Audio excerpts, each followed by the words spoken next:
ورحمة الله وبركاته. مرحبا بكم في همسات حواء. اليوم أود أن أشارك معكم رسالة مهمة لكل امرأة.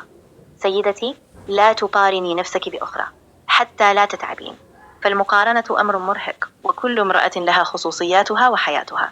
ركزي على نموك الشخصي وعلى قيمتك الفريدة. تذكري أن طريقك هو طريقك أنت. خصصي وقتا لنفسك كل يوم. مارسي شيئا تحبينه كالهوايات أو التأمل، وتذكري أن الإنجاز لا يأتي بمقارنة، بل يأتي بخطوات صغيرة تثبتين بها نفسك كل يوم.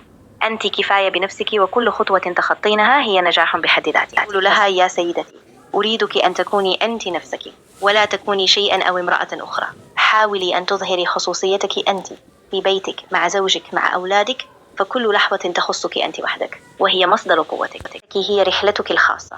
خذي وقتك في بناء ذاتك، في تطوير مهاراتك، وفي الاهتمام بصحتك النفسية. تذكري أن قوتك تكمن في أصالتك وفي قدرتك على اختيار طريقك.